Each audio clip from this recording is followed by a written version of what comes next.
I'm trying not to laugh because a motorcycle just drove by. Yeah. That one was really loud. We could hear it. Oh my god. Someone else was talking, so we'll just cut that out. Yeah, I no know. problem. I didn't say anything on purpose. Well done. I'll just put a note here. We're learning. Well done, guys.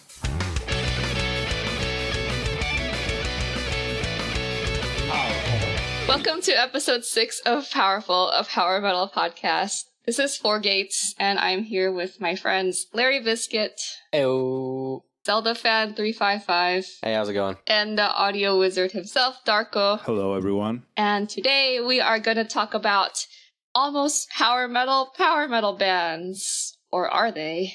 Basically, we are going to talk about bands that keep getting brought up in our little unassociated subreddit about power metal, but they aren't really power metal. Or maybe they're power metal related. What even is power metal? All those questions and more will be answered this week on Powerful. Or maybe not, who knows? Or maybe Probably not. not, and we don't know what we're talking about. This episode has potential to be real good, and we will try not to fuck it up. But first, let's talk about some news. We don't have a lot yet, do we? Got a couple things. No, not much. So, anyone, Larry, can you tell us about Camelot? Camelot. I don't know shit about Camelot. They've got a new album, though, called Shadow Theory. Oh, and snap. Comes What do out we know April. so far about Shadow Theory? It sounds real edgy and industrial going by the track listings. I could read the press release on Facebook if you would like. That is our number one source of news. Facebook. Go Yes. for it. All right. Totally We accurate. have the best sources. In all caps. All caps. Holy shit, dudes. Camelot unveils title of upcoming album. Announced first European shows. Oh, I didn't realize they had European shows coming up. Anyway. We don't care about Camelot are those. set to release a brand new masterpiece in 2018. And now the band has unveiled the album's title, The Shadow Theory. Holy Is shit. coming this spring via Napalm Records. More specifically, it's coming out, what do we say, April 6th? April 6, 2018. I don't feel like reading the whole press release, but yes, Camelot's new album is called The Shadow Theory. They have released all of 20 seconds worth of teasers for it. Yay, 8-second teasers on Instagram recorded over someone's fucking smartphone. You know, that's a good way to get people hyped up. I'm so excited. I'm really hoping that we get a proper single or something by the time we do the next episode. I'm sure we So we will. can have something of substance to talk about. Seriously, I am semi-annoyed at these 15-second useless teasers. It's like announcements of announcements. Who cares? Would Just you announce the prefer? thing. Would you prefer a 20-second teaser or a teaser compilation video? Neither. They're both useless. Just give us a damn song. Just give us a song. Just wait a month and release a real single. Jesus. But all these mini announcements of other announcements, that's how you get the hype train building. And This is we're not hype train. buying This into is that already. mild annoyance. I am mildly annoyed at Edgy Lot now. Edgy Oh, lot. speaking of edgy, Yes. they said that this album was supposed to be dark and industrial sounding, and they did release the track listing, like I said. So we have What does- edgy tracks such What as does industrial sounding mean to you? heavy, I guess. Heavy? God, I hope it'll be And, heavy. They have I don't know, maybe 9 machine ballads last sounds. time. Industrial metal is an actual genre that I've never It understood. is. Oh, Isn't that but it's not difficult to 90s understand. stuff? Do you like Rammstein? That's Is industrial. that Sounds metal. industrial? That's Are they? industrial. Industrial is Rammstein, Nine Inch Nails, and all that stuff. It's more leaning into electronic and hard-hitting, mid-tempo stuff. Sounds like the percussions come from a factory. That's Oh, yeah. Huh. your industrial Yeah, metal. definitely A it's lot in the of- percussions. It sounds like lava pouring, like molten metal going around. No, that's and too you cool, hear though. you hear the hammers, the metal hammers punching tum ping tum ping tum. Let's see if Camelot is able to recreate that kind of sound. Yes, to quote I them, don't it know, says, man. the new album features all the signature elements of Camelot and also sees the band step out to add new and industrial elements along while combining amazing emotions that harken back to the band's early days. They just don't have Roy Khan. R.I.P. I mean, he's not dead. The band's early days? You mean they're gonna go full USPM like in Eternity, the where it's early, like early hella days riff when heavy no one liked them. with like a guy who's kind of wailing and stuff? Oh my god, I'm pumped. Actually, Eternity is worth listening if anyone hasn't heard it. You like early Camelot? I like Eternity. Gross. It's not gross. It's good. It's hella riff driven, dude. Trust me. Is that pre or post Edge? Wait, what? Is that pre or post Edge? You're always edgy, dude. It was. I think the lyrical. I don't know the lyrics. The lyrical theme, but like you don't really listen for the lyrics. No, but it's still like You know? super edgy stuff. I mean, come on. Yeah, I guess. All right. Anyway, that's enough. Like plugging / shitting on Camelot at the same time. Wait, hold on, We already hold gave on. them more attention. There's another news for Camelot. That's There's another related. news. Go on. Because the drummer from Camelot is leaving the band, and they have a new Oh yeah, drummer for this tour. Casey Grillo. Yeah, Hashtag no drama. no drama. And No it's a drama. very smooth transition. Yeah. And Everything we is wish him luck everything is with fine. whatever he wants to do. There was no drama involved in this. Just one drummer leaving the spot to a new drummer that they all know from forever, and they're all friends, and good. everything is nice, and that's it. And there's Yay. no drama. Shout That's the outs important to peaceful transitions. No, there's no drama. Sorry to disappoint you. I know we're all here for the popcorn. All right, so any more Camelot related news? I think that's everything for now. I think we've given Camelot Okay. more than enough time for this I know. tiny We announcement. gave Camelot like 7 minutes. All right. So let's talk about next. We just want to check in with everyone. What have you all been listening to? I actually went to a concert the other night. Oh, you went to a concert. You went to a concert. Yeah. Amazing. Please tell us about your concert. I want to know. I went to the kickoff of the Sabaton creator Sabaton creator North American tour, I'm sorry. I don't know why I laughed at that. and I was apparently sick. I didn't know that until the next morning. We also got Ex Mortis, a band from Whittier, California. Hope I said that right. What did you think about their performances? Ex Mortis was pretty cool. Apparently they do this at every show, but the two guitarists like bent over each other's backs and played each other's guitars upside down. It was really cool. That's pretty wild. And they played, I don't remember what it's called. God damn That it. goes to show you that I was sick. I was slack-jawed for this whole performance, though. It was some classical song, Cool. Classical song. and they did a metal version of it. That's cool. It was really crazy. I'm doing a really bad job of saying Ex Mortis was good. Moonlight Sonata. They played Moonlight Sonata. Oh, That's a good cool. one. It is their cover of it is badass, to say the least. Moonlight Sonata is a really cool song, and it's right. I'm doing a very bad job of saying that Ex Mortis was very good. I wasn't really a fan of them in the studio, but they played a phenomenal show. Creator also played a really good show. I think I liked them in the studio better, though. Cool. I wasn't really into the whole. None of the bands really clicked for me because I was sick. So I'm probably not the best person to review this concert, but I'm going to do it anyway. Great. It's going to be hard to get into the vibe then, yeah. Yeah. Would you recommend this show if someone was debating on going or not? It depends on how much you like Creator and Sabaton. Okay. If you're a hardcore Sabaton fanboy, totally go. If you're, on the fence about Sabaton, maybe don't go. They do have higher production value on this concert, though, that they've had on their previous shows in North America. They have a projection screen behind them, Oh my god. and it felt very odd. Like, I thought they were going to do something really cool with it, but they didn't. What did they project on the screen? I'm a little like skeptical about bands that decide to do a projector. Oh, They wow. just played Saving Private I Ryan the whole don't time. know. That can work. It's They just played, like- That works really well. They played Do you like think it music works video really well? clips, Yeah. and sometimes they had the lyrics up there. Yeah, the lyrics is the Oh, best. then you can the like best sing part. along with, Yeah. The with lyrics, their, like, that's a good super- idea. They Yeah. should do that more. Yeah. You can Uh, sing along with their very generic choruses.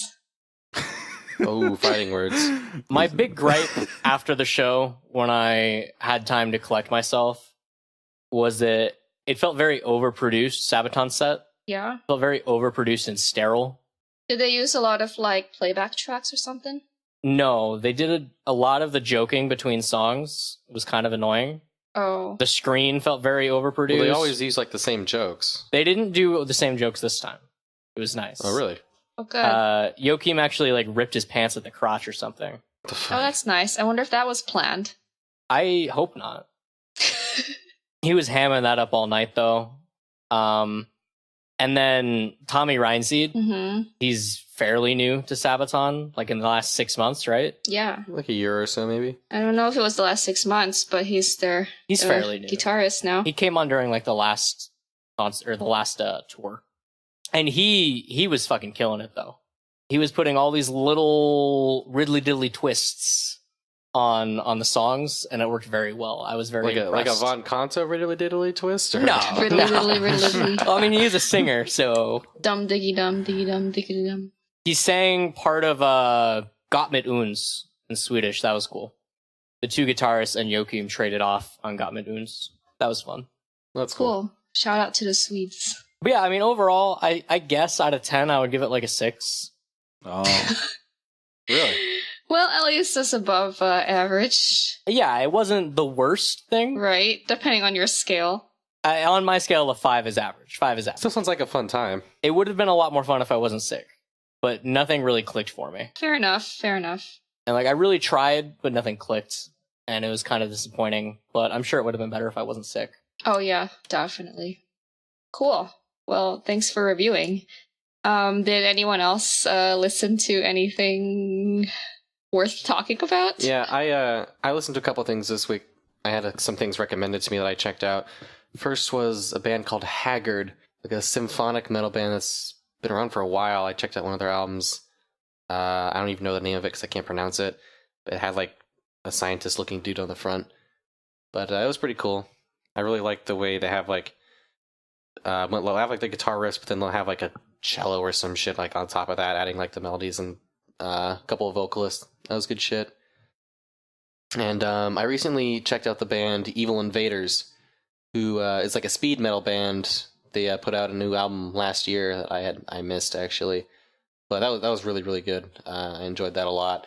Their singer sounds like he's a goddamn maniac and belongs in a mental asylum, which fits with the theme of the album. So props to him. Nice. That's pretty cool. Those are a couple of things I've been listening to, and then I also checked out Visigoth's new album, but we'll be getting into that later. Yes, we will definitely be getting to Visigoth later. How about you, Darko? I haven't really listened to a lot of new stuff. I've been listening to the Dream Troll EP. I think I mostly been catching up with a lot of random stuff from playlists. So I'm sorry I don't have any albums. I'm not an album guy. Cool. 4, what'd you listen to? I was on a plane trip like earlier today, and I was really sleepy, and I was listening to Summoning with Doom We Come, which was released in January 2018. So Summoning is a black metal / dungeon synth atmospheric band black metal from Austria, and their early releases were all like more what you would think of black metal. But with Doom We Come is more along the lines of their more recent material. Like if you enjoyed Oathbound and Old Morning's Dawn, you'd probably like With Doom We Come. It's like Tolkien themed, but I'm not gonna say anything about Tolkien because I'll probably get it wrong, and like somebody we know will probably like murderize me.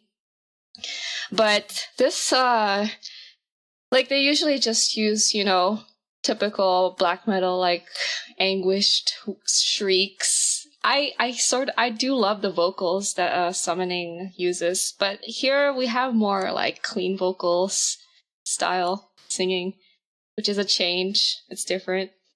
It's nice to listen to. I didn't really dig it at first because I was just like, this is too clean, but like it's really nice to listen to. Oh, has it clicked? Yeah. I fucking love it now. Summoning with Doom We Come. Recommend. Please listen to it. I really I've only listened to it once, and I didn't like it at all. Yeah, it took me a few times to just get in the mood. Like, I actually, since January, I haven't really listened to a lot of power metal, to be honest. I was just, like, feeling kind of tired. So I listened to a lot of atmospheric black metal. I listened to, like, Sojourner, what is it, Empires of Ash from 2016. It's another, like, atmospheric black metal. And... Have you listened to Ensiferum? No, I haven't. They're pretty good. I will check it out later. And Kaladin Brood, if you haven't already. Oh, I love Kaladin Brood. They are obvious summoning worship, but you know they do it very well. It's very well done, and it's good in its own right. Yeah, I've listened to very little Atmo Black, but I have listened to Kaladin Brood, and I thought they're pretty good. They supposedly have an album coming out this year. Supposedly. Really? Yeah. But they've been saying that for like a year and a half. I won't believe it until I see it. They're not dead, though, because they just recently restocked their merch store, which then immediately sold out. They're not dead. That's so they're amazing. Not dead. They haven't released anything since their only release. They say they've been working on it. Participated in that summoning tribute album. Yeah, that was really good, too. Yeah, which was pretty cool. I found a lot of music through that. Yeah, so that's a gist of like what I've been listening to. Plus a lot more that I can't seem to remember right now. You guys should keep a handy-dandy spreadsheet like I do. I do, I just don't feel like opening it right now. And also my last FM. I need to start doing that. Yeah, no, I have my last FM. It has most of the stuff. But I don't know if you guys want to see it. Probably not. Are we going to share our last FMs with our listeners? I don't know. Then you guys will like actually see how fucking lame I am. Well, you all already know how lame I am. I mean, everyone will see my Carly Rae Jepsen is #1, so you can't be much lamer than that, obviously. Oh, you're so cool, dude. Yeah. Well, I don't have a last FM, so I can't be called lame. So sucks to be you nerds.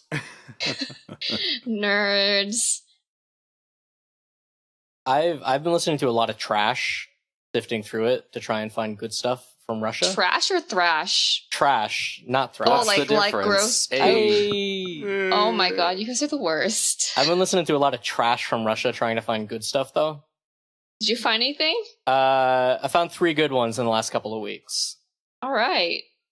One is from this band called Prometei, means Prometheus.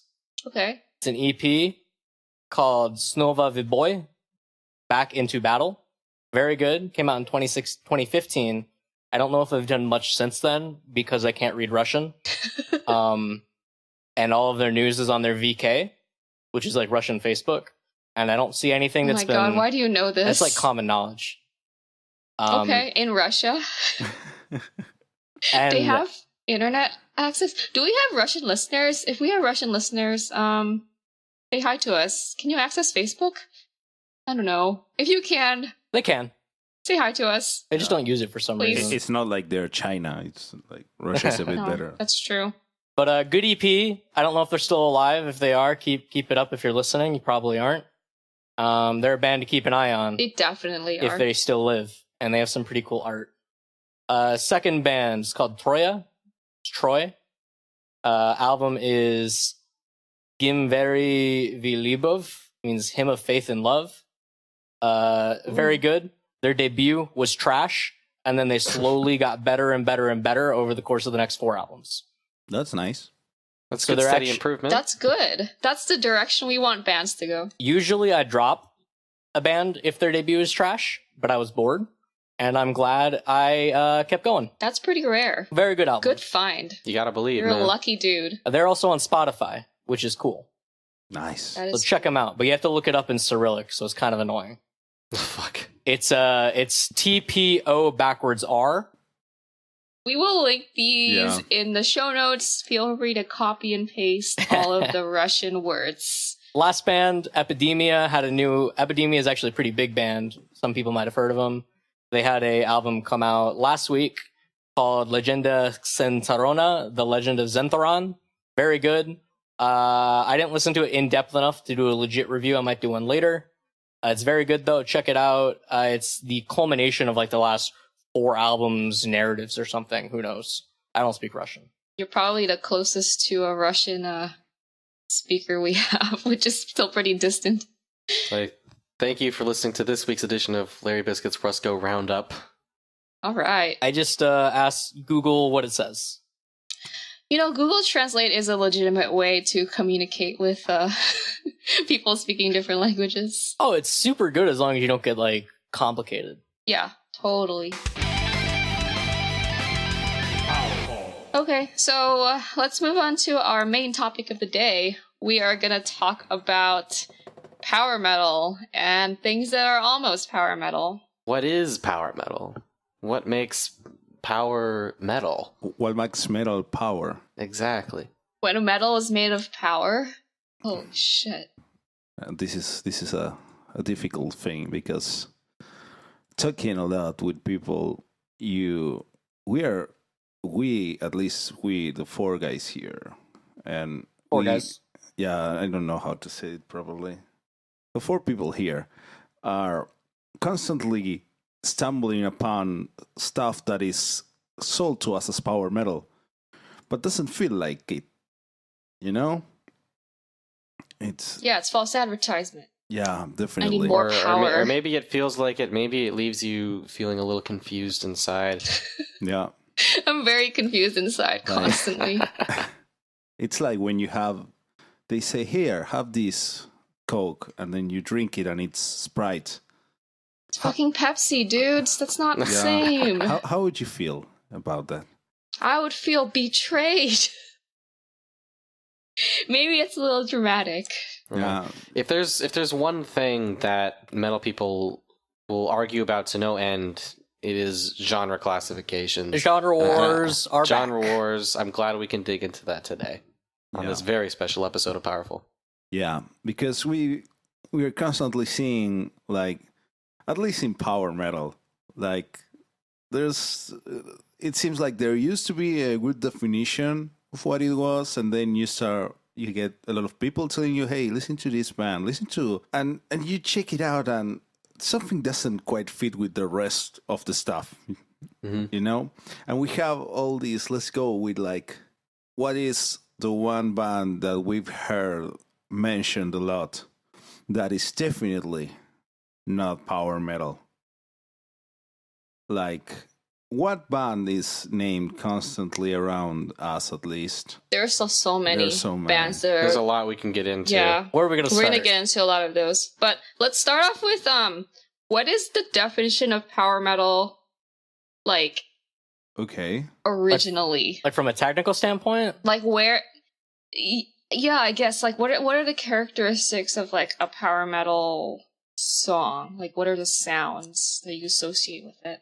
If I can go with this, what I think it's a good definition of power metal is songs that they have these core elements, I think, which are fast drums with a prominent use of double bass drum. Yes. Yeah. Long phrases, like singing-wise, melody-wise.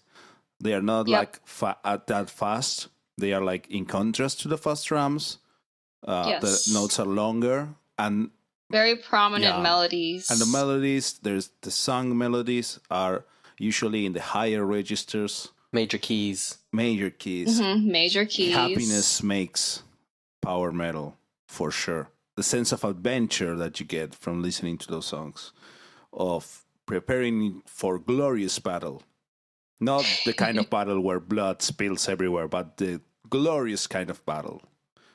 The kind of battle for the king and for the realm. Yeah. And for the mountain. For the king and for the land and for the mountains. What about the green valleys where dragons fly? Where dragons fly? Especially for those. Especially for those. Okay. Yeah, but you also have to search for the emerald sword. I mean, the emerald sword. As long as you're winning the Black Lord, it's all good. Exactly. That's power metal. That's power metal. It's perfect right there, honestly. That explains everything, but and getting a bit technical into how to elicit those emotions in the listener, because I like being technical, because I am a nerd about music sometimes. Please, you're actually a musician, so the three of us are a bunch of jackasses. Like, you just do your thing. Yeah, we're just a bunch of assholes who think that we know music. We talk about on the internet. We're clearly an authority. Clearly. Yeah. We're the authority in power metal podcasts. Everything that you hear now here is the absolute truth. Duh. De facto law. So we talk about the drums being fast and having a prominent double bass drum. We talk about melodies being like with long notes and really sung in the high registers, really bright stuff and happy stuff, major keys we said. Also, we have guitars. That's why it's still metal. We may not have a lot of heavy metal riffing, but it's there, it's present. The thing is that whenever the lead vocals take hold of the song, the guitars will just support it. They'll just play chords while the melody is mostly in the vocals during the chorus, right? Exactly. And we will have a prominent use of harmonies, both in guitars and vocals, of course. And that's something that that's very prominent in power metal. Because all the harmonies, right? Yeah, if you want to make a distinction, for example, between speed metal, heavy metal, and power metal song, just check how many layers of harmonies there are in there. That would be a good indicator of if it's guitar harmonies and vocal harmonies. Yeah, both. Right. Everyone loves. Well, you can say that you don't, but everyone loves Dragon Force and their guitar harmonies. You can't say no to that. The dueling guitars and the solos. Yeah, I love the double guitar harmony sound. I think you make a good point there, like using that to distinguish power metal from either like traditional metal or speed metal, is that extra layer, that extra oomph right there. Because otherwise, they are fairly similar genres. They are more upbeat in a way. They might have more melodies, or speed metal, of course, being faster and speedier. Yeah, definitely. Because if you listen to, let's say, I'm listening to a heavy metal song from a heavy metal band or a speed metal, and like just think like Rainbow or Iron Maiden or something. Exactly. And well, Maiden is kind of a special case, but let's say Rainbow or some of the more heavy Deep Purple stuff or stuff like that, or like the band that we liked from the previous episodes, Ancient Empire. They have some heavy metal moments. They do. And if you listen to that stuff, it's like raw, like more direct. You listen to the direct one guitar doing the riffing, and then the vocals come in and they come out, but they are like one thing, one guitar, one voice. And in power metal, you make sure to show this big palette, big coloring with harmonies, both in guitar leads and in vocal leads, not only in the chorus. That gives power metal a real sense of power, which is what we're looking for when we're looking for power metal. And I think these characteristics are present in both U.S. and European style power metal. If we wanted to tie in like a recent example to sort of highlight that, you brought up Ancient Empire, and how that sort of falls into like that sort of traditional metal sort of USPM thing, which we'll get into. But if you look at that compared to something like Evertale, another album we've discussed quite a bit, where they are hitting you more with the multiple guitars, multiple layers of vocals, it does, I think, add that distinction there. Even with it being very riff heavy. Yeah. Another thing about power metal is they don't shy away from using synths and keyboards, organs, pianos in the slow sections. At least in the European variety, they definitely, they're not, they, I guess, how do you say this? They don't use, not really excessively, but you're right. They don't shy away from using keyboards. More prominent. Yeah, it's prominent like keyboards. They are not replacing guitars in European power metal. No. You don't replace guitars with synths and keyboards. You make them work together. That's important right there, yeah. Yes, absolutely. Not replacing the guitars. Yeah, you don't replace them. You use them.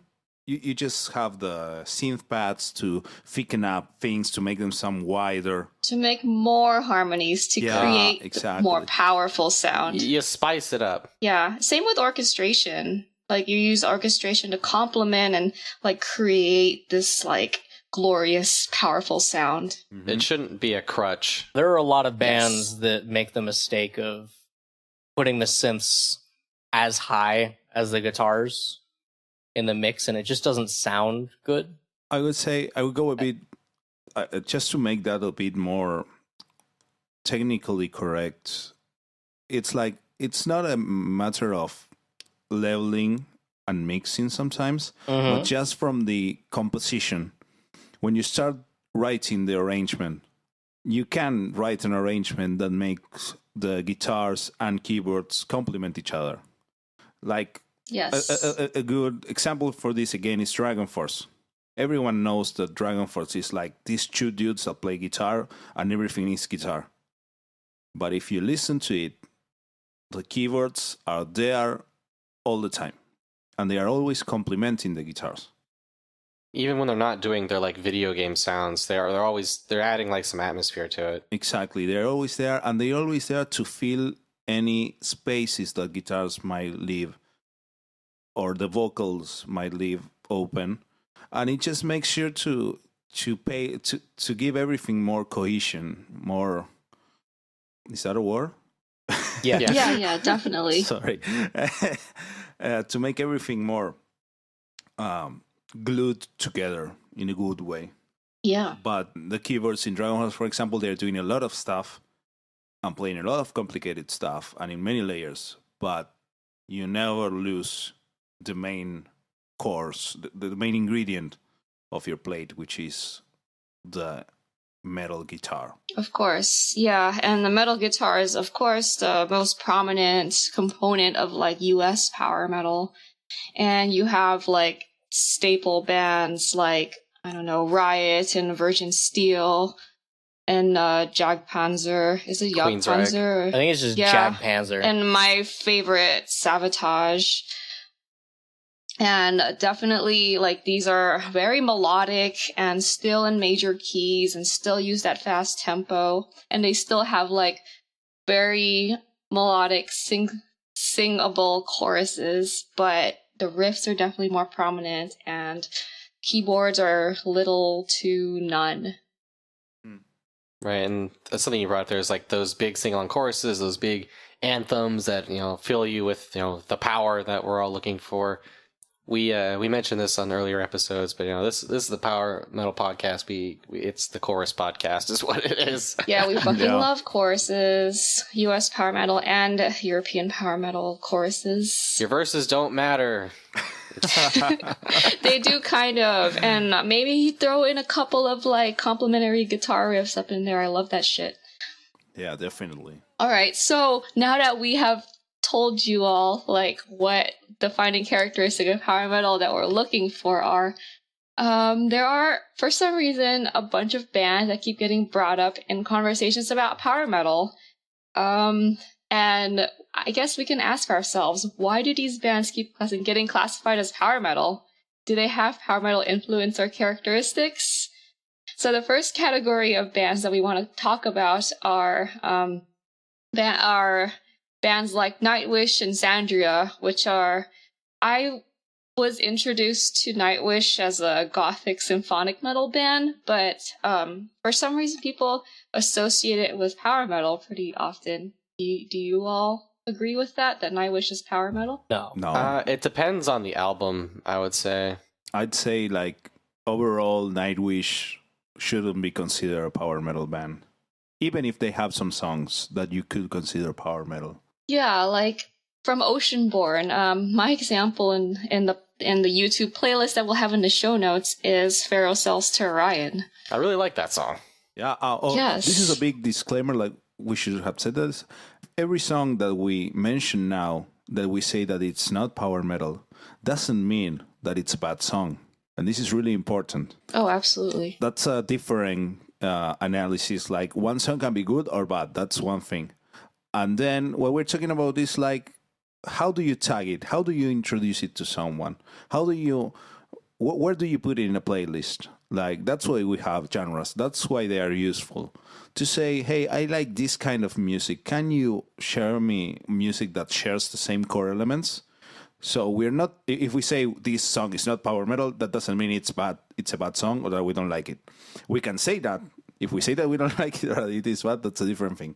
But don't think that because something isn't power metal, we are attacking that song itself. Yeah, we're not like taking it down a peg. We're just, and it might even share elements with it, but it's just like we mentioned here, like Gothic symphonic metal is something like Nightwish. Would you say that they're closer to a band that I think we would baseline as pretty power metal-y, like Rhapsody, or are they closer to something like Within Temptation or Epica, which are a bit different? Just like you said, it's how you compare things. Let's see. Mm-hmm.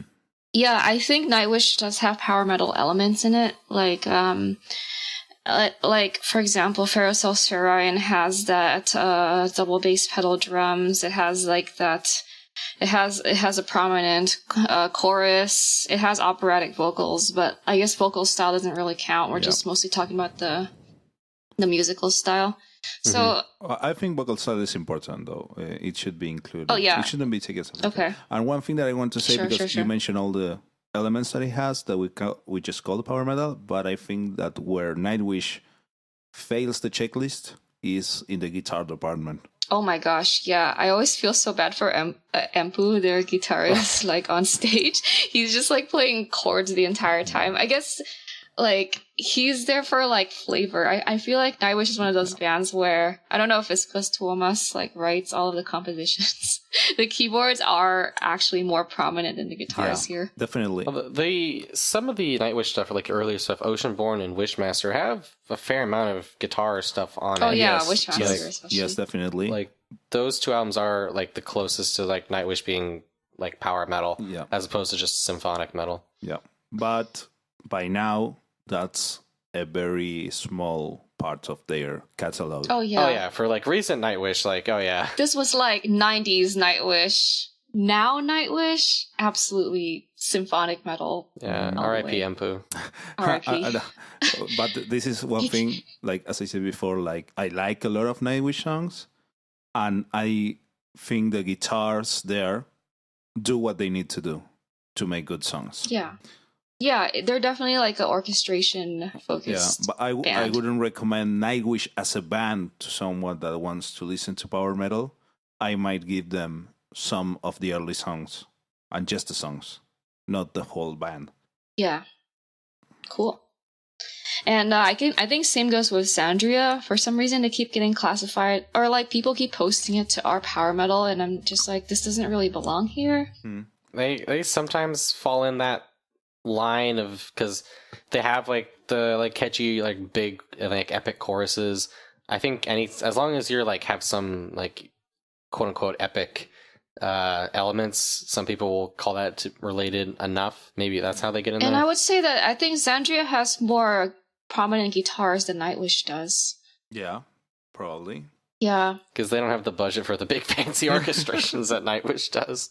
Maybe vocal style does count, but I think the operatic vocals, while I think like it's absolutely cool, is not really characteristic of power metal. If we go to the vocal style that is characteristic for power metal is male high vocals. I think female vocals work really well for power metal too, but you need to have that like kind of aggressive, like some aggressive grit. Sound. Yeah, some grit, exactly. Although someone like Elisa Martin I wouldn't really call hers gritty, but she still fits really well with power metal bands. Oh yeah, she has that aggression. I think her voice is like definitely absolutely powerful. Definitely. But I think we cannot name more than those examples right now. Yeah. So Nightwish, Xandria, etc. Probably Gothic symphonic metal. Probably not power metal. How about Wintersun and Ensiferum? Like, I personally think that they're folk / melodeath, but for some reason people keep associating them with power metal. Why do you think that is? Like, if we want to take each of those one at a time, Wintersun, we'll start with them. A lot of their songs will really not fall into power metal, especially I'd say. Why do people keep posting it then on the subreddit? Some of their songs do have that power behind it, you know. I think of a song, I'm really fond of Starchild on their debut Oh, I album. love Star Child. Yeah. Because that's got really melodic stuff in it too, like the guitars and the keyboards all playing together, the different layers. I think the layering makes it sound like power metal. And then they sort of like when Yari does clean vocals, it is almost more of a power metal style because he'll sometimes go higher, although totally not always. And then he'll have like they have like the big choirs and all the melodies. Sometimes they'll be putting like atmospheric bullcrap in there. Mm-hmm. How about the drums? Does the drums like remind you of power metal at all? Aren't they like closer to like black metal or something? Because they have I mean, they do use blasty stuff, but the drums are pretty. Though. Yeah, I don't know. I think I don't know. Correct me if I'm wrong, but like folk metal and power metal drums might have some overlap pretty frequently. Like they have that double bass pedal. Sometimes, yeah. The folk metal bands or folk in general, they use more. I just did drums. Folk uses more triplets, like groups of three. Okay, and got it. Some power metal does that as well, and there's overlap for sure. But overall, power metal tends to be just straight 8 notes or 16 notes actually. 1 2 3 4 1 2 3 4 1 2 3 4 1 2 3 4 like that. Instead of 1 2 3 1 2 3 1 2 3 1 2 3. For example, let's say, do you remember? You mentioned before Wishmaster from Nightwish, and that is triplet bass. So it's kind of half and half, and then you have that cover they do over the hills and far away. And if you listen to that, you would say, I think everyone would agree with me that it's folk, more folk than power metal. Yeah, well, that's a cover anyway, Yeah, and that's kind of how that song was made. Yeah, I know it's a cover, but I just remember it. Yeah, but definitely that is a folk symphonic track rather than power metal. And here with Ensiferum and Wintersun, it has kind of that, but I do think it lays closer to death metal or black or something. Melodic death metal because of the harsh vocals on the blast beats. Yeah, and Ensiferum and Wintersun blast beats. Yes, they sort of like tricked me into being like learning to like harsher vocals because of like this sort of slight overlap they have with power metal. Totally, where they sort of mix in like the higher pitched clean vocals with just like the powerful keyboards in the background and they also sort of have like those anthemic choruses about like warriors and shit, which overlaps a lot with power metal. Like I think one of the first Ensiferum songs I heard was Sword Chant off of Ayreon, and like the very end of that song is just like this big high note with like these like big like almost Sabaton level like keyboards in the background. Meanwhile, there's like a guitar riff, and it's feels pretty darn power metal-y. And so that's how they sort of tricked me into liking them. Yeah, I think that's pretty common for people to get into the more like extreme subgenres of metal. Like if anyone wants to like transition into black metal and death metal but don't know where to start, just ease your way in with like folk or melodeath. Yeah, exactly. Yeah. So Yari Mainpa he was my dude there, I guess. Shout outs to Yari. Get that sauna. We believe in you, man. We believe in you. Have we had a single episode where we don't make fun of Yari? No, of course not. I hope we don't. Shout outs to Yari. I hope we never have an episode where we don't make fun of Yari. He's our homeboy. Yeah. Let us know how those Lego sets are coming along, dude.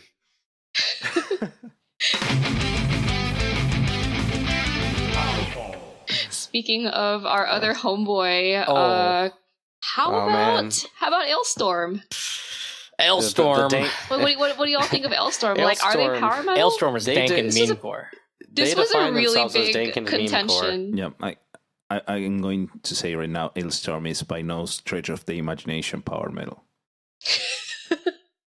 That's a very strong statement right there. You heard it here first, boys. Like, yeah, they might have the occasional song, but you can't call that band power metal. I think it's a bad sale if you tell me that's power metal. And you're preconditioning me to not like it because I will expect something and I will not get it. I'd say Alestorm is more folk than... Folk / dankened Yeah. memecore is what I labeled it I as. know they don't like it, this descriptor, but I really think pirate metal is a very good descriptor for Alestorm. Do you really think Not so? even just the lyrical content aside. Ignore that. But- that's true. It's true that their melodies, if you're familiar with sea shanties, They're very sea shanty Oh. heavy. They have Yeah. lots That's of true, but- traditional nautical quote unquote instruments in it. They're having very like the piratey. accordions in there, like fake accordions, but still, it does change the music beyond just lyrical content. Ignoring the content, it's very piratey.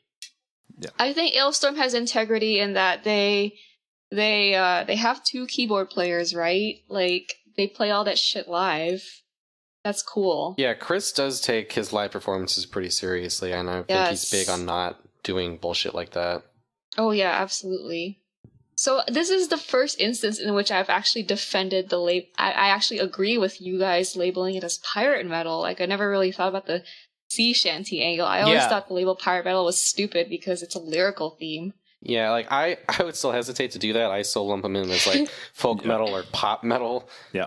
But when you I think think folk folk metal is metal, fair you enough. think more bands like Ensiferum or Corpiclani or something. You don't think Yeah, or not folk can be with necessarily. like Not any necessarily. traditional instruments. If you ask me, when you tell me folk metal, I actually imagine stuff like Alestorm, like With Alestorm, like Tridana or Skiltron. Skiltron would definitely fall into that with their like full on bagpipes and shit. Yeah, from what you said, like it's pirate metal because it has the sea shanty angle. Well, that's to me would be just a subset of folk. I would just call it I folk. can see that, yeah. Okay, it would still fall under folk. Yeah. Yeah, there's no need to go so in detail. I think that's where all the For sure. confusion starts. Well, but And- at this Absolutely. point in the evolution of Alestorm, I think they have spawned their own subgenre. Incidentally, yes, no, for No, sure. I don't think so. No, There I are think tons that's... Dankened memecore No, is a Darko. There subgenre are that you tons think. of Alestorm copy bands out there. They have Yeah, I for know, sure but- 100% spawned their it's- own thing. But they're also okay folk to have metal. covers, That's but okay. yeah, they're still folk. There Yeah. were bands before them, and there will be bands that they have spawned copycats. That's great. That speaks volumes about the impact they had and what they've done, and that people listened, and so other people notice that the public is listening, and you make your own version. That's great. But there were bands before them. They just other bands that maybe didn't have this great marketing strategy like they have, because they have a great... You mean Marketing the marketing strategy of memes? I love they it. have a great personality as a band. If someone talks about pirate metal, they are talking about Alestorm, and that's Or great. Running definitely Wild. But Oh, if actually, let's mention that. Actually, Running Wild, Yeah, let's talk They- about Running Wild. like their lyrical themes are about pirates, but musically, they don't really have that sea shanty or even a folk vibe at all. At least in most of the No. Running Wild I've listened to, they're just more straight up like riffy metal, like transitioning into power metal. I wouldn't really call Running Wild pirate metal. It's just it's metal who Or sings even about folk pirates. metal. Well, that goes back to It's the metal about lyrical pirates. content versus, song structure. Right. yeah, I wouldn't consider their What if, song structure very piratey or Darko, folky. what if we went with like nautical folk? How would you feel about that? Nautical Nautical folk. folk. We're Yes, getting wild today, folks. I'm not saying that What is Wintersun then? Like cold They're melodeath. weather they're folk? winter folk. Wintersun is Winter melodeath. folk. I thought that was like Cold- a Cold weather accepted folk. thing. Yeah, No, but that doesn't go along with nautical folk. That doesn't make sense. Unless Wintersun is cold weather folk. I don't like going too much in there because it becomes useless. Larry, it's not like It is useless. your tag is correct technically, but it's not No, really I don't think it's useful. useless though. It tells people, what they sound like. You think you're nautical folk, you're like, oh, sea shanty kind of thing.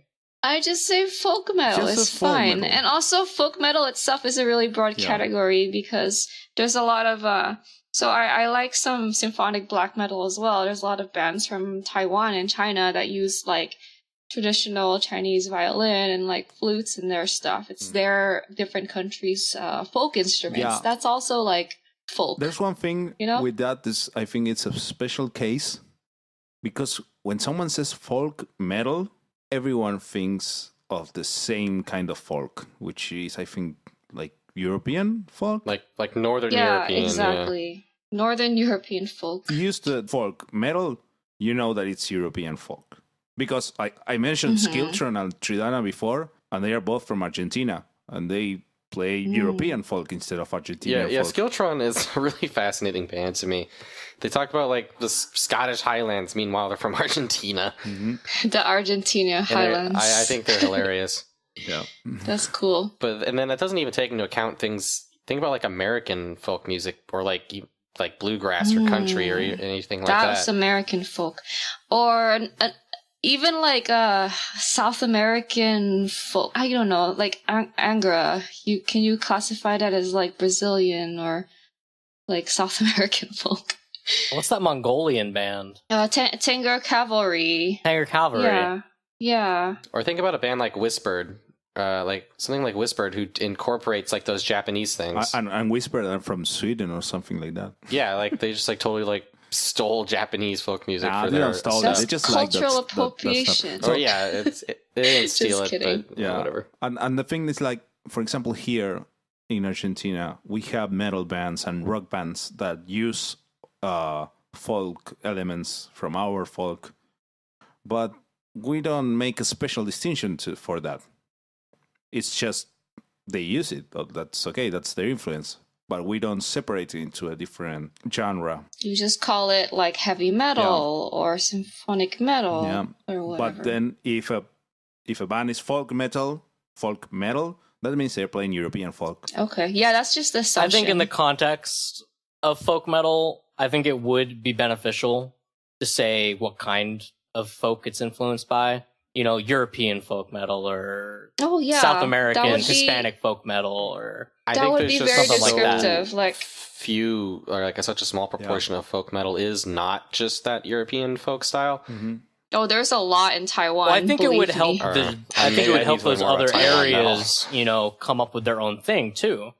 If their region was referred to specifically, you know. It'll make people realize, oh, there are other people doing this. This is something we can do with our own stuff. I think there's a lot of assumptions in some genres right now. Like for folk, they just assume European folk and a specific type of European folk. And for people who think that metal is just a bunch of white dudes in like Northern Europe, that is not true. And we are kind of bringing light to that. Well, then right even now. insofar in European folk, there's so many different styles it can be too. Absolutely, yeah. Because, you know, you've got your Germanic stuff, and then you get further east, and it gets funkier. I don't know what a better term is for it, but it gets funkier. And then Funky I hate folk. to be this I think guy. it's something like I hate to be that guy, but you get to Russia, and, you know, Russian folk is distinctly different than, you know, Western European stuff.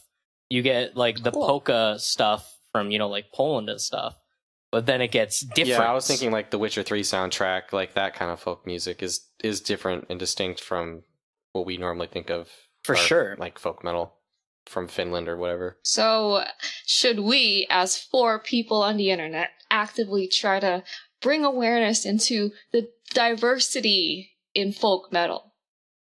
Yeah, It's like stay woke, kids. We are stay woke, guys. Metal comes from all sorts of different countries with a lot of different instrumentation, including nautical metal. Yeah. To tie it all back into Alestorm. Oh gosh. And this was all inspired by Alestorm. So thank you, Alestorm, for bringing to light this Oh I my guess God. Chris Bose realization. just Shout outs sparked to Chris Bose. a social justice movement. Way to go. Yes. dankened I love memecore this. saving I the fucking world. love this. Steak and meme core saving the world. There is diversity in metal, and it's right under your fucking nose. Label your folk metal correctly. We'll include some of those cool Asian folk metal bands that Four was talking about in the comments. Oh yeah, I'll make a list. Let's make a I playlist. do like a lot of like Asian symphonic black metal bands. I haven't really explored past black metal though. Sorry. I want the playlist for that. Doesn't matter if it's black metal. I want Okay. to I'll put some of her Asian I'll stuff make you a in. I'll playlist. find a couple Russian folk bands. I'm sure I've come across some. Yeah. We'll put Tanger Cavalry in there. Yay, diversity.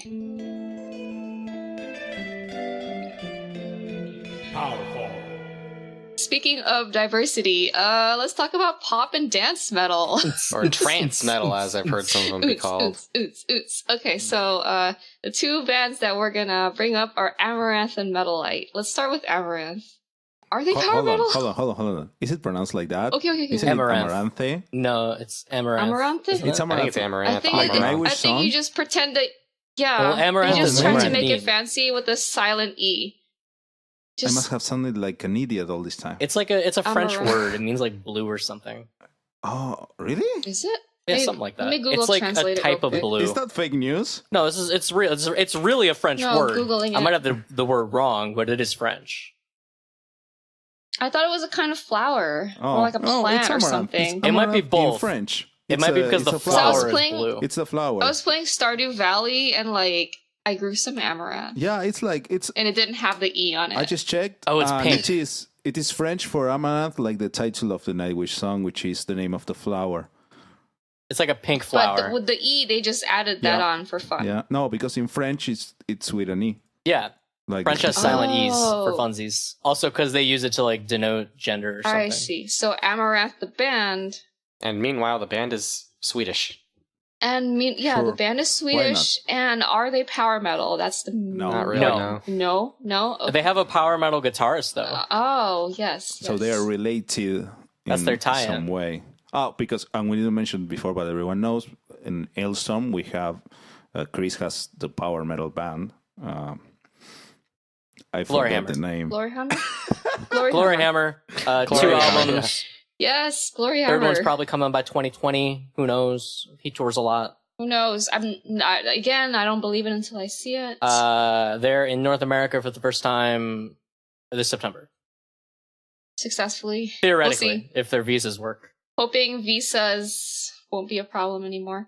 Okay, let's go back. Okay, we keep getting distracted from Amaranth I mean, with good It's reason. because we don't want to talk about them.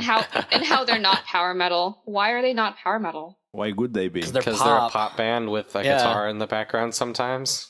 Mm-hmm. What is They're pop? just like Eurodance. Yeah. So let's get one thing out of the way. I Yeah. have mentioned this before. Power metal, it's really close to radio pop. It is. No matter what you tell other people, it is like that. 90s pop and power metal are like Siamese brothers, joined by the liver. And those choruses. They cannot be separated. But there is this presence of the instrumentation is what makes it stay apart, and the solos and the presence of guitars and the metal sound of the drums, the very close mic, hard-hitting, larger-than-life drums, the powerful guitars that are harmonizing all the way, the soaring high male vocals. That's pop as well, but it works for both players. What we don't have here with Amaranth and the other band that we have in this list, which I still don't know how it even got here in the first place. I don't know either. Metalite. This is a mystery. Yeah. They don't have these elements of power metal. They have the elements of pop. They don't have the really center stage guitars. They don't have this sense of they don't elicit these feelings of high battle and adventure. They have the fun part. And fun is good. Fun is great, but they are just missing the other part where we go running through the hills and far away and whatever. Right. It's softer. It's lighter, if so to speak. They don't have dragons. They don't have dragons. I mean, dragons are optional in power metal, but like the Are they, power though? is not optional. That's true. Like I think Not all songs are about dragons. Come on. a good thing to think about is like, Some of them are about warriors. are these bands ashamed of their guitars in the music? Are they trying to shove them off into the corner? Are they like also like just putting like unts unts or da da da da da like drum beats in it as opposed to like the I think it's the other way around. I think they have these in some cases. Like I think I've listened to some of Amaranth's songs. I like them, and they have this great product that is comprised of sometimes dance elements, mostly pop elements, with great choruses and nice verses. Oh, their choruses are great. I love their choruses. Fucking Amaranth. They have great arrangements, but they still shove in guitars there for the texture in the mix. Yes. And they are just like the last thing that you add, and they're just supporting everything else and trying to make it work. And I think, like we mentioned before, bands like Nightwish and the Nightwish copycats, we mention it as Gothic or symphonic sometimes, and they're more related to this. Like these bands that we're mentioning are more related to that, and I think we still need a different subgenre for all these bands that have the great pop elements, but not quite the heavy part of metal. And I don't know if I would put these in the same category as Nightwish and Xandria. I think the only thing they have in common are like very powerful, prominent choruses, and maybe that's why people think that they're power metal is because of their strong choruses. Because not gonna lie, Metalite's Afterlife was stuck in my head like this entire weekend. Like, I liked Afterlife as well enough as a song. Like it's fun and it's catchy, it's upbeat, and it does, that chorus gets you going. It's got very high-ish pitched vocals. It's got like the fun like keyboard melodies to it. So like I can see why it kind of gets lumped in there, even though it's not quite there. There's no guitar though, so it can't be power metal. It's so hidden. It's like because the guitar there is not the main character. Yeah, and that's okay. That's okay. And it works for them. Do you think these are even metal then? No. Should we just call them like pop metal or dance metal? Amaranth has more guitar. Amaranth also has like the awkward, like harsh vocals sometimes. But I would not say that Metalite is metal. I don't know. What are they then? Well, They're like pop rock. What do you think they are? No, Pop no, rock? I wouldn't call them rock. No, No, I don't think so. Rock is No? the wrong word. Yeah, sonically, rock is not what You they can't are. just say things that aren't like heavy enough to be metal to be rock. I think they're two different there's different. things. There are two different things. There's two different sounds. Yeah. Both in the Yeah. drums and the Oh, guitars that's fair. and bass and everything else. Rock goes in a different Yeah, the direction. drums are an important one to pay attention to, and the rhythm guitars, I guess. I think I'm okay with calling these like pop metal or dance metal. Mm-hmm. Yeah, If that's even a thing. That's close like enough. I don't think it's a thing yet. Like people don't really use those terms People don't use together, those terms, pop and yeah. dance metal. Yeah, and you shouldn't be afraid of using them because I think they work. Yeah. Like if someone had told me, "Hey, listen to this great dance metal record by this band, Metalite," because that's how you pronounce that. Oh yeah, it is. According It's, to I I think don't it is know. lit. Metalite. I'd say Metalite. Metalite. Yeah, I don't know. I used to say Metalite, but Because- there's a video about the guitarist where he speaks and he says it, and apparently it's Metalite because it's metal Okay, elite it's or Metalite something. then. Oh, I always thought it was metal, but like Yeah. the light Yeah, we version, all- like I know, Diet it Coke. works so well. Yeah, Think of it that way. Yeah. I think that we gave it we understand it. If you're listening, if you guys are listening from Metalite, your title didn't come across correctly. Sorry, but But we still like you, and I'm sure you're lovely people. Oh god. What you do works for you. Shout outs to Yeah. Metalite. Metalite. yeah. Oh my god, I'm so bad. But stop recommending It's this as okay. power metal because Yes.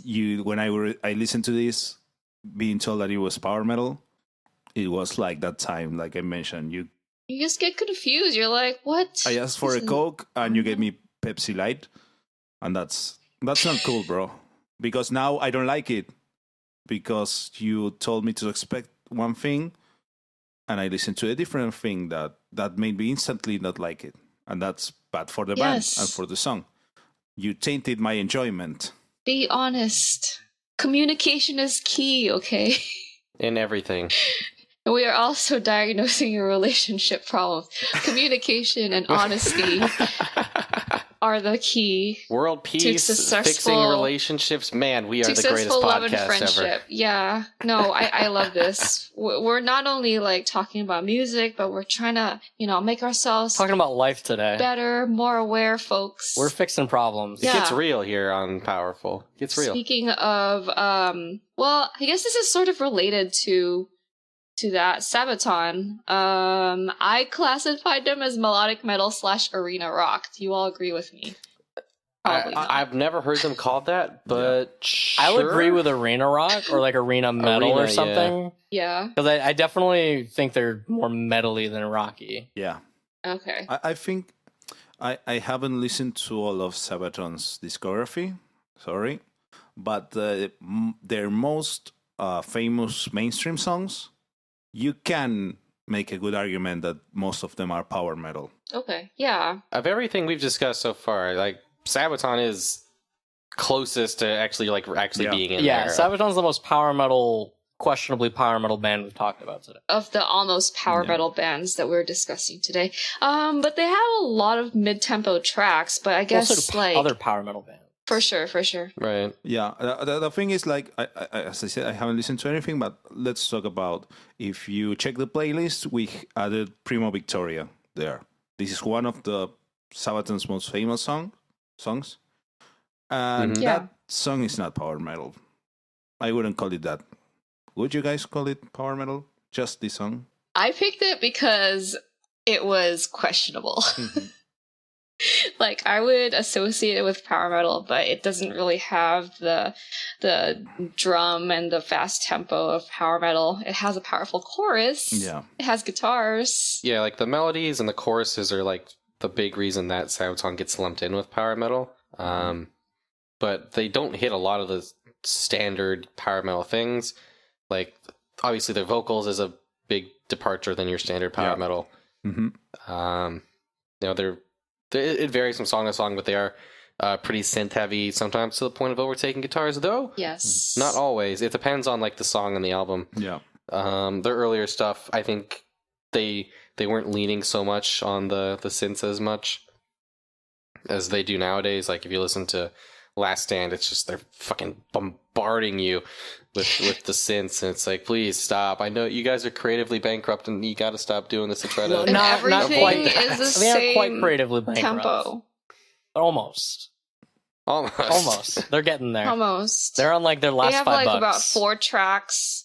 They have about 4 tracks that they copy and paste from. Yeah, I mean, And all of their songs are like the same tempo. It's like 90 BPM. It's all the same. Well, I want to say there's one song from them that it's the first song I listened, and I always thought it was power metal, which is 40 to 1. Would you guys agree? yeah. 4001 it's one of the more like energetic ones. I'm trying to like play it in my head. Like, Yeah. I'd say Resistant Bite too. Resistant Bite is like really like guitar heavy. Like, that's the first thing that struck me about it when they like released that song a few years ago. Just like, oh my god, this is like, it's so nice of them to do this. Yeah, I think Resistant Bite is my favorite Sabaton song that they've put out in their last 2 albums. Would you guys say Sabaton is power metal, or what would you call them if not? I think there's 2 eras of Sabaton. Okay. There's post and pre Heroes. Heroes is when they kind of took a left turn into whatever they are now. Wherever they are Like now. arena power metal. I don't know. Arena metal. Okay. I wouldn't go to that. I don't know. I don't get behind that arena thing. I for sure like I the don't know. arena I don't get thing it. because I their don't get stuff it. is made for live shows. Okay, that's Their that's whole true. thing That's is true. made to be live. Mhm. Yeah, I guess maybe arena rock would be like it's kind of a misnomer. I think I was just thinking about exactly like they were made for Yeah. live shows. That's what I think when I hear arena rock. I don't know if that's accurate or not. It's probably not like I guess other bands associated with arena rock might be, I don't know, Queen. Queen. Although I'd want yeah. to, You think? I a think band I'd like to lump in with Sabaton, just like stylistically, would be Powerwolf.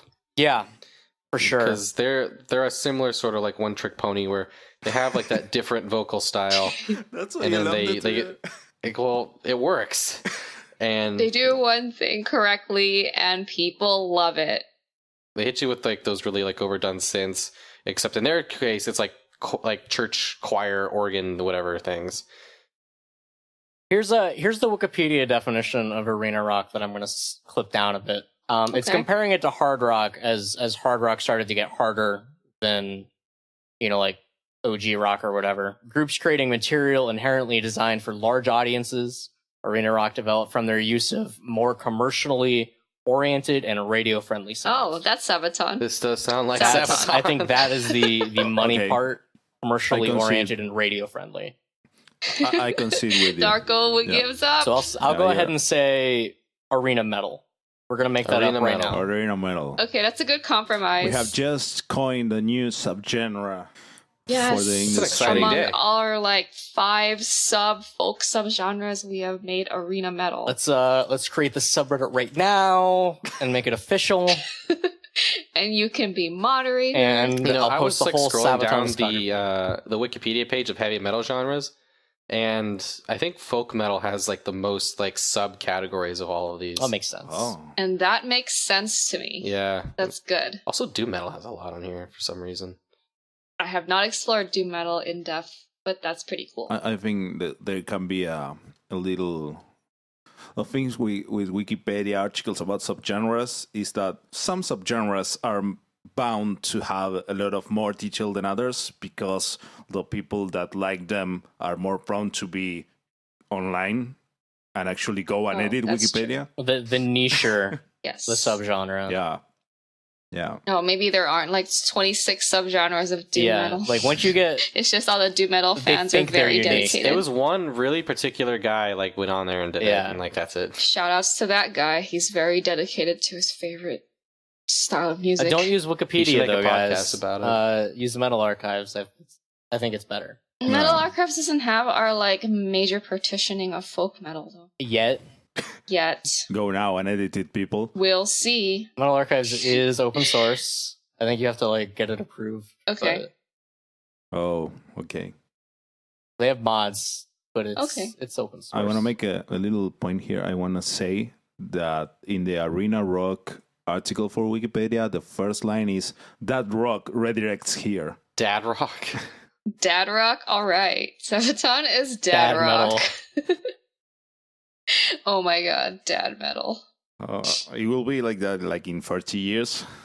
My dad really liked the Bee Gees. Who doesn't He like liked the Bee Deep Gees? Purple. Who doesn't like the purple? Maybe Bee Gees is dad rock.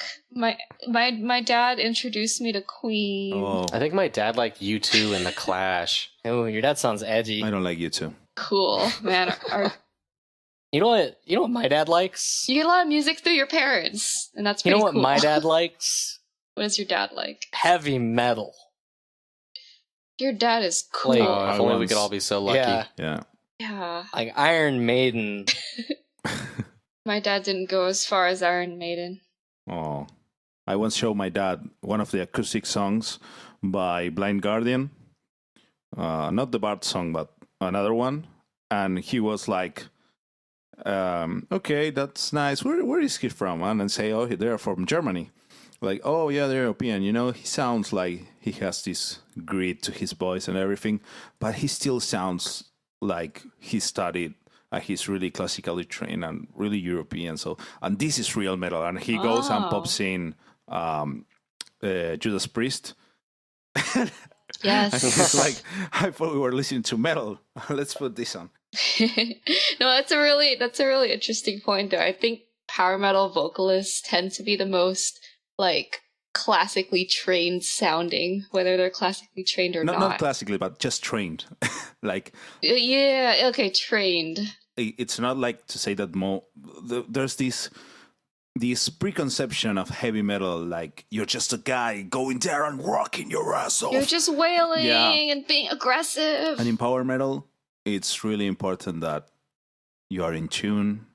You have good diction, you gotta be good on protection. pitch. You're It's more refined. Yeah. It's gentlemanly. It's polished. Mm-hmm. You have this polished high end, and everything is shiny and golden and glorious. Polish is a good word for it. Yeah. And then you also have Demon Bitch. Oh, AOTY. should we? Are we going there? Which brings us Transition to into our our next topic.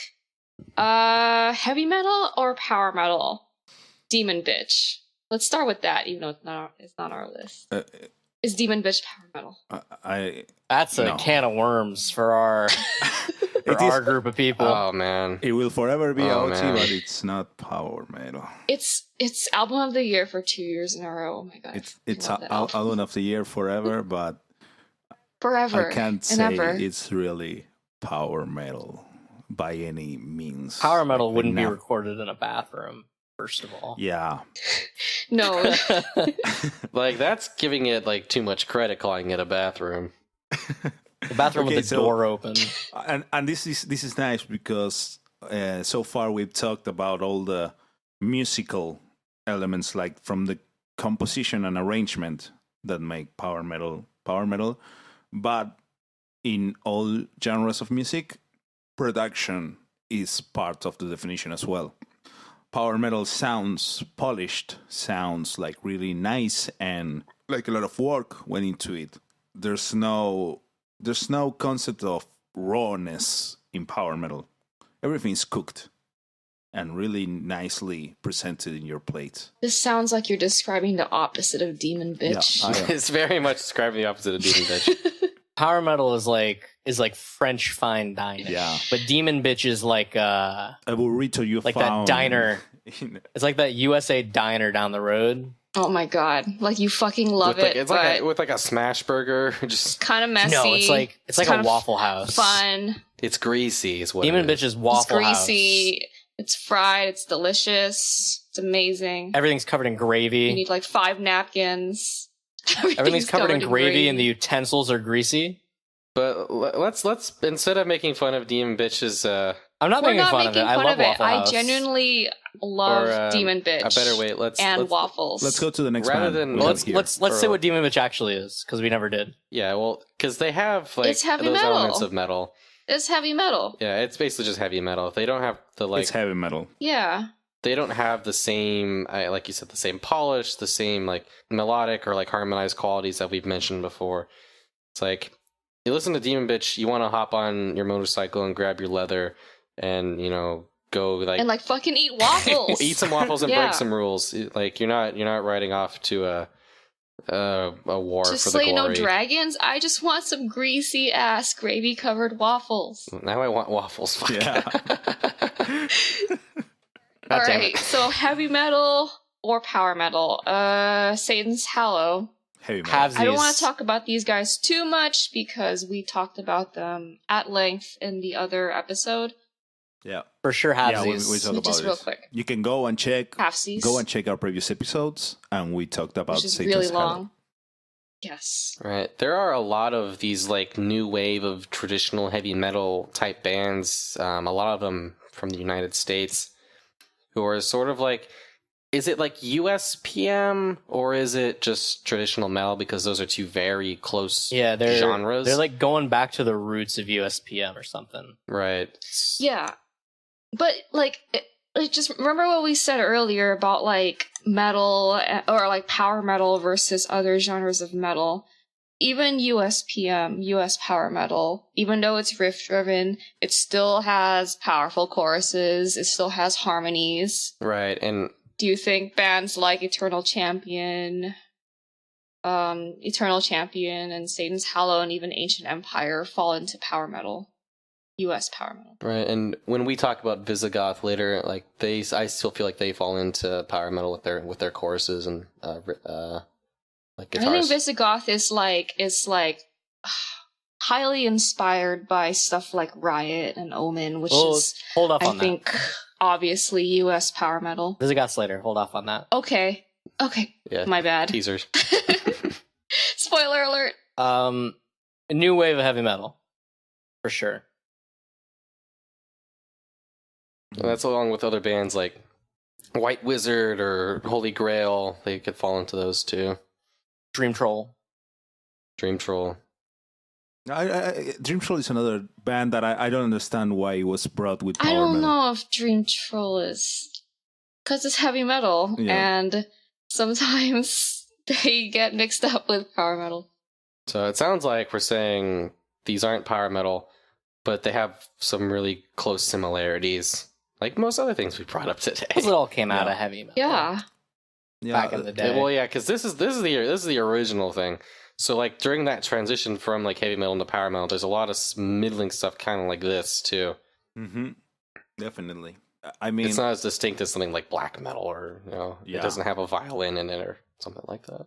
Even if it did have a violin in it. I mean, for like folk metal or something. Okay. I was like, I wouldn't know what to classify that as. Here's a better question in this vein, a better band in this vein. Lunar Shadow. They're not power metal. No, in the heavy metal vein. Would we say they're heavy metal? No, I wouldn't. Lunar Shadow? Yeah. I think so. Are we talking the Lunar Shadow that you shared with me? Yeah, yesterday. Yeah. I picked their like slow closing track because I don't know, I liked it, but I listened to it might not be everyone's favorite. A couple other tracks just came through the album. I didn't have much time, and I don't know. It was like more ambient-y stuff, slow paced. Oh yeah, it was definitely very doom metal. Had doom metal qualities to it. Yeah, but I feel like it's still like at the root heavy metal-ish. All right. Maybe it's like heavy / doom. I don't know the genres.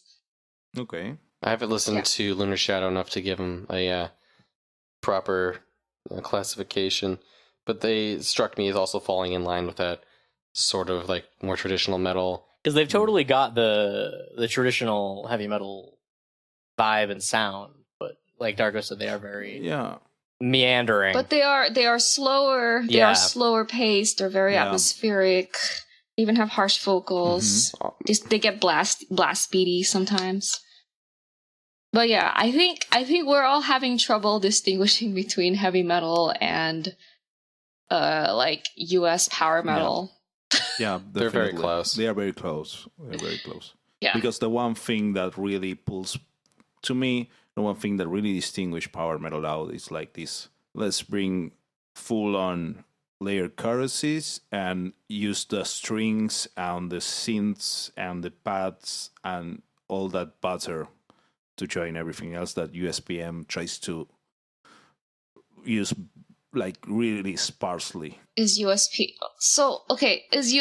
like limited to that one time period in the 80s then? Like, did it die in 1988? That depends All on... metal died in 1988. Well, you forgot about the golden age though, Zelda. Came back. The golden age of new wave of heavy British We're talking metal, about US power metal, not like the golden age of the rise of Rhapsody and Stradivarius and their like thousands of clones. Case in point, we don't know what we're talking about. Yeah. Yeah, we have no idea what we're talking about. No idea. USPM's an enigma. USPM is an enigma to us all. The definition of it is very, I guess, not that clearly defined. They have the descriptions of power metal that we all talked about, but I think the people who love USPM just kind of know that this is power metal in its own right, even though it doesn't sound like Stradivarius. So it's a feeling in their heart. Yeah, exactly. A lot of these... USPM is a feeling in their heart. Find the USPM within. And there was this article that our buddy Don linked from Vice that was actually like very well written about USPM and this like new wave of traditional heavy metal, and like it even gave some examples of like up and coming, I guess, heavy metal / USPM potential bands like Eternal Champion and Visigoth. So we'll put a link to that in the show notes. Like, the author of that is obviously more, like, well-versed with this than we are. So read that article. On in the article, they do specifically say traditional metal. But they also say American traditional metal, which I think is a misnomer. Because there are a lot of bands not from America getting in on the who are scene. British. Yeah. Yes. But, like, the sound isn't really regional. Like, Camelot, which we just plugged, like, to oblivion in the beginning, are not European. They're actually from Florida. which I But never they don't really have believe. the USP of sound at all. I honestly, I started hearing the distinction between European and US power metal when I get into talking with you guys this past year. I always knew about power metal, and now I learned that that's European power metal and not US. And I don't think I recall any other genre besides folk that is defined in terms of where it originated. It's like a very special case. I think just where those styles became more popular. I think this is distinct. like divergent evolution to put it into a biological term. I think I Like US versus Can you put EU. that in Pokemon terms? I think US versus EU is a misnomer now, but it wasn't, 20 years ago when the terms were coined. So in Pokemon terms, it's like EV evolutions. yeah, like EV evolutions, like Flareon versus the fucking lightning. Jolteon. Jolteon. Come on, Four. Whatever. Come on, Four. Oh my god, I'm the worst. You're a bad millennial. I'm the worst millennial. Yeah, so speaking of millennials, one other thing we want to talk about is progressive metal. Oh, this is our last. This is going to be our last, maybe power metal subgenre, progressive metal, and we talked about what even is prog, in the past, and we don't really know either. Yeah, well, go back to the first episode. Maybe that's what prog is. No one knows what it is. it's anything that's not otherwise classified, unconventional song structures, syncopated beats, weird shit. Composed by Weird Arjen shit. Lucassen. anything composed by Arjen Lucassen. Yeah, I like So Ayreon, Ayreon. are they Yes. power metal? Ayreon, to me, as a whole, calling it power metal is not really. I don't know. I don't think it really represents them. Right. As a whole, Ayreon doesn't really have that energy to it. They have too much meandering weirdness. Oh I my guess. gosh. I It's- think you're missing stuff. It's so If meandering. you call it power metal, you are missing on stuff that they have. Right. I think people only call Ayreon power metal because it has power metal vocals. Yeah, that's It's like for 20 sure. power And then metal they vocalists. ignore every other song, which is like 70% of the album, that doesn't have the power metal vocalists. I think Arjun hired the power metal vocalists because they are the best Yeah, for sure. vocalists for his bombastic space operas. They're extremely talented. They fit. They deliver. Yes. They're powerful, they're And they're technical. clean. I think technical is a big part of prog. Oh yes. Being very technically clean and everything's there to the point. like all the musicians and the vocalists are virtuosos, to say Like the nothing's least. there that isn't meant to be there. Like, this is like a total contrast from what we were just looking at before with like that traditional metal, like the rough and tumble USPM style, whereas this is like that super refined snobbish metal. Yeah. Like, so we had the cassettes in one side and the DVDs on the other side. the Blu-rays. Blu-rays. Blu-ray, sorry. Yeah, Yes. right. These are Blu-ray level already. Whereas these prog bands like Ayreon and like Seventh Wonder, Yeah, how about Seventh Wonder? Like, when I first heard of them, I never really thought of them as power metal either, mainly because their song structure is not it's not power metal. I think they fall into that line of melodic metal. They'll have they have the high pitched vocals with our boy Tommy, and sometimes the choruses can be more energetic and more powerful, obviously. But for the most part, they do have like those slower, mid-tempo sort of. I think we used the word meandering before, and I think that's a really good fit for these prog bands because they're being progressive. They're trying different Yeah, things. I guess the unconventional song structures, and I guess they have long instrumental passages as well Mm-hmm. that aren't just like guitar solos. It's not just like, oh, here's a bunch of crazy keyboard melodies to go doodle-doodle, yay, it's fun. It's like verses, then play some guitar chords while the vocalist goes at it with the chorus, and then like a 36-second guitar solo, riddly diddly. Close out with another few iterations of the chorus. Bam, power metal song. It's like these bands, it's like they might not be going for that same energy. It's almost like they're going for a vibe, you know? Does that make sense? Yeah. Like they're going along with it. They're along for the ride. Whereas they're not trying to spur you into battle. Talking about the progressive metal bands? Yes. Another good way to think of it is, prog albums, always are very concept heavy. Right. I think a good way to think about it is, like a straight up, like, bard, going around telling stories. He's worked on it, he's honed it, he's got it down to a science, that sort of thing. That sounds like a very power metal concept, though. Well, that's just because, medieval times are associated with power metal. Yeah. And Dungeons and Dragons. But just, like a wandering storyteller would be prog. Yeah. Prog metal. Let's but I don't know. In the case of Ayreon, for example, and since you talked about concept heavy, like I understand, I only listen to the source, but all of Ayreon's albums are like full concept albums, right? Yeah. Right. Yes. And that's the whole objective. And when they put the show live, it's like the whole. Would you think it would be appropriate to call it like a metal opera, like making a parallel with rock operas? Yeah, I wanted to tie this into Avantasia. I wanted to see what you guys thought about that as well. Exactly.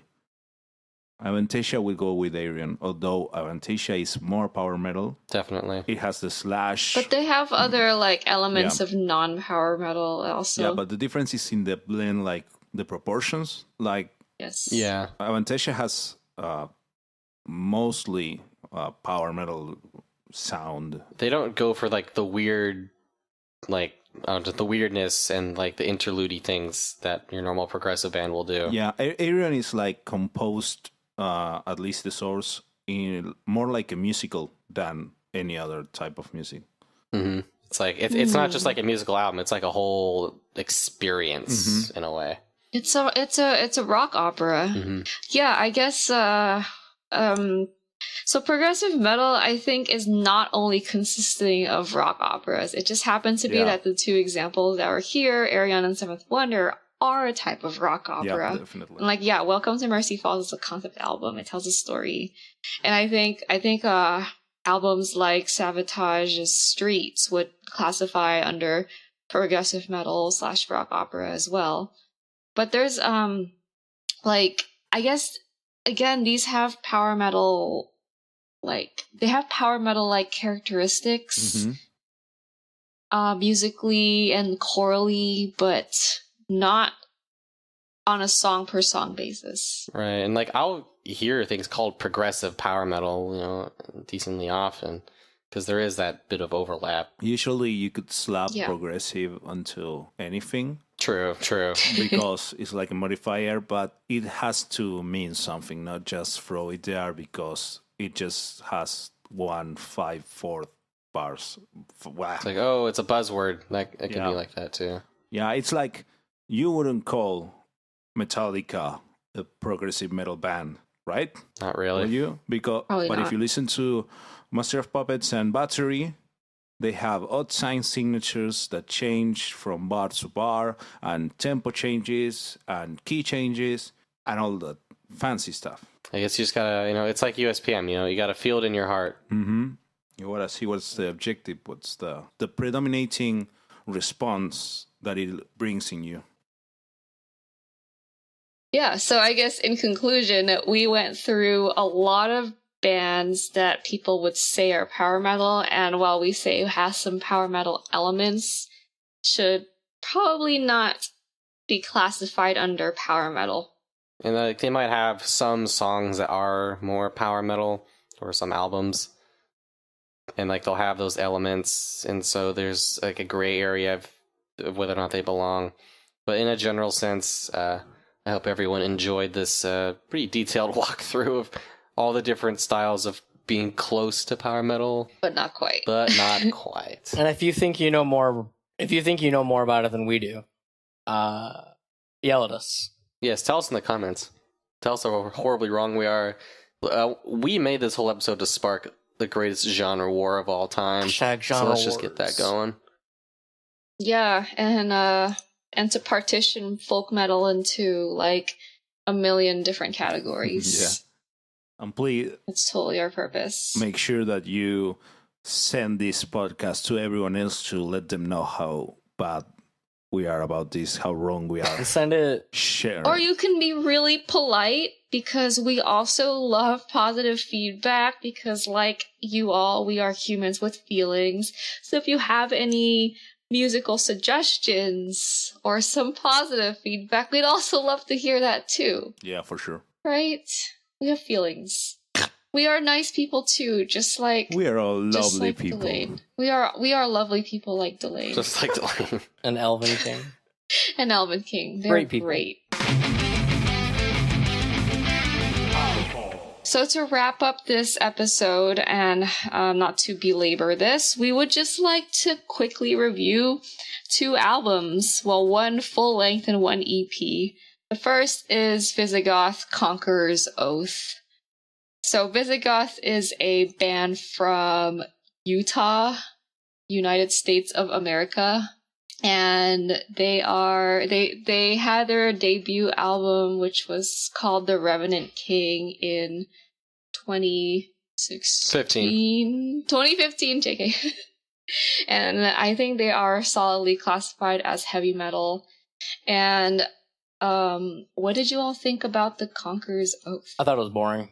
You thought it was boring? What? I thought it was boring. Are you for real? 100%. I thought it was pretty good. I liked their other album better. I liked it. Yep. Really? I thought The Revenant King was kind of boring. I really liked The Revenant King. I thought Conqueror's Oath was boring. It was too slow. You are interesting.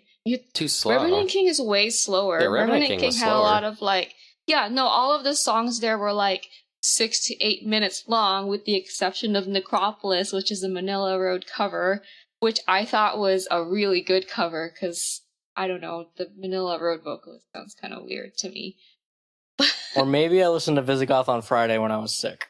That could be it. Gosh, everything just sounds unpleasant to you when you are sick. Sick Biscuit is just a bad mood, it sounds like. Sick Biscuit just does not like anything. Like, if I want to jump into this album a bit more, they released 3 singles, which are all the first 3 songs on the album here. And I think those are probably the songs I like the best. Those are Steel and Silver, Warrior Queen, and Outlive Them All. Steel and Silver opens the album. It's sort of a mid-ish paced one about The Witcher, which obviously makes me think it's amazing. That's a really cool song. Warrior Queen was one they put out the music video for. I think that's just like an overall like a really solid track to get into. My favorite one on the album was Outlive Them All, which was one of the singles And that they is put my up. favorite too. Hey! Yay. Hey. Yeah, no, this is a real nice track. It gave me really Riot-y vibes. Yeah, this is probably it's one of the faster, more energetic tracks. I really liked Outlive Them All. I think it's a Highlander song, so ain't that neat. I have no idea about any of the lyrical themes because I'm the worst. But I also liked Trader's Gate. Yeah, I thought Trader's Gate was cool. This one started off with the vocalist like doing a softer, like ballad-ish intro section, and this really showcases like his talent, his versatility. Mhm. But the song gets real powerful, real fast. Yeah, that one gets going. I like Trader's Gate. Yeah. So listen to this album, Visigoth Conqueror's Oath, if you like I'll music. listen to it Yeah, again. I thought Yes, Salt please City do. was a very strange song. Oh, that was an odd one. I didn't know what to think of Well, that they live one. in Salt City. It just went. Yeah, they live in. Maybe it's a shout out to their hometown. That's what I was thinking. Yeah, but it just went full like rock and roll there. Yeah, it was more Just kinda like fun. funky or whatever. I'm not sure how to describe it. I don't know. Maybe rock and roll is like not the proper thing, but it just kind of made me like do a little bad dance. Yeah, it's more. It In gets the you jumping kitchen. a little bit more. Yeah. I thought Blades in the Night, that one didn't really do it for me, and neither did the final track of Conqueror's Oath. I think the album does sort of fall off a bit towards the end there, unfortunately. It still has like quite a epic vibe, I guess. Yeah, it does. I know that's not that. a good description, but yeah. And I would say this is one of those that is like bordering power metal also, but just obviously heavy metal. Because I think they like layer their choruses more and have like that more epic style. Yeah, and their vocalist is very, I guess, technically proficient. Mm-hmm. He's a cleaner vocalist. So that's our review of Visigoth, The Conqueror's Oath. Find it on overall pretty darn good. Check it out. Find it on Bandcamp. Buy their album. And our next review is Dream Troll's EP, The Witch's Curse. I loved it. What does that mean? I have some comments on this. Do you want to go first? Yes. No, just go have fun first. Okay. Have fun, kids. Whoa. So my biggest gripe with Dream Troll's debut, which I also loved, was their vocalist was boring. So boring, in fact, that they hit him and you could barely hear him. So then they get a new vocalist, which is great. The new vocalist sounds awesome. They put out a single. They put out Enki's Tower as the single. And you couldn't hear the vocalist. And then a bunch of people complained, and they changed the song by the time it came out. So that's cool. They listened to feedback, which I absolutely loved. Do you think they really did that because people gave feedback? 100%. 100%. Why else would they really change it? Some feedback. Cool of them, I guess. There was. I told them for one. Like they had no reason to go back and change it And without yeah, people complaining. yeah, and because it was clearly a stylistic choice, because they are really doing the traditional heavy metal. Like this is the alternate timeline where the 80s never went away. Oh, totally. Which I think it's great, and the videos, they nailed the videos for sure. But the vocals were a bit too how do you say this in English? They were hidden. The vocals were, I don't know where they were. Just say it in Spanish and we'll put it in Google Translate. Oh, God. Estaban tapadas. I can't spell Yeah, don't that. worry. No, let's forget about this.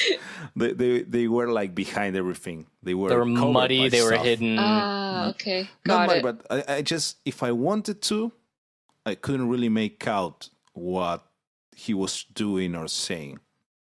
Everything, I mean, I get the aesthetic and it was really there, but the vocals were a bit too much in the back. And I'm not the only one that thought about it. Not Larry wasn't the only one.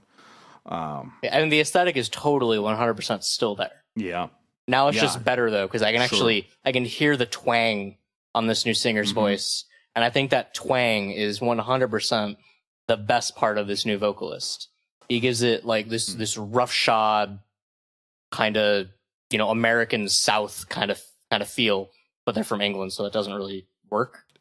But it gives it this roughshod like American South kind of feel to the vocalist. It's fantastic. Best thing they could have done is getting this new singer. But I absolutely loved this EP. I didn't plan on buying it, and then I did. Best song, hands down, in my opinion, is track 3, Blood Moon. It's got this really fast, like spoken word bit that keeps coming up in the chorus, and I think it's absolutely amazing the way it works with everything. Yeah, I haven't listened to everything totally in depth for this EP. You sent me Blood Moon right before we started recording. I thought that was a really awesome song. I think it took a little bit to get going, but when it got going, it definitely got going. Same with Battle for Enki's Tower. Like, I wasn't too fond of their debut last year, but I definitely like the direction that they're going in with this EP. It's just some good, solid, old school heavy metal without some of the shortcomings that might come along with that, like sounding like Demon Bitch. But album of the year. Yeah, no. Do you think there'll be album of the year this year too? No. It's a toss-up. 3 years in a row. So- Yes. Oh, sorry. The dark horse candidate. I just thought I thought that you meant Dream Troll. No, Demon Beach is still album No, of the year. Demon Bitch. Yeah, Just Demon kidding. Beach is still. Yeah, Alright. Dream Troll, I think, is going to be one of those big bands in the genre as it further evolves. Which genre? A traditional heavy Which metal, genre? Exactly. Traditional a heavy metal. new wave That's of the traditional heavy metal. New. These guys are going to be No one of the big Watum, movers and shakers of the genre. I think they've got the chops. along with Demon Bitch. It's right there at the top of the wave of the 80s revival we've been having. Yes, in the late 20. These guys are the new wave of British heavy metal. Mm-hmm. Straight up. All right. Alright. Newest wave of British heavy metal. Yeah, look for Dream Troll's EP on Bandcamp. It's called The Witch's Curse. So that is all of the content we have for you today. We hope you enjoy listening to us talk about these various not power metal bands and categories. If you liked what you heard, give us a subscribe on iTunes, Google Play, or Stitcher, or wherever you listen to podcasts. Find us on Facebook at Powerful Podcast. Find us on Instagram at Powerful Podcast and give us a like there. And we would love to hear from you, whether you agree or disagree with us. And be nice, because we have feelings. Or done. We don't. All right. That's cool too. Yeah, if you don't want to be nice, I can fight you. Bring it. As long as you comment something. Yeah, if you're not nice, the biscuit Bring it, will bitch. take you down. And Okay. he'll be sick too, so you know he won't like you. Yeah. Oh no, he'll be very I'll make sure to get unpleasant. sick first. Yeah. Oh god. He'll be so He can, pessimistic. he can spread viruses to you, and it will be kind of gross. So, thanks for listening. Stay powerful.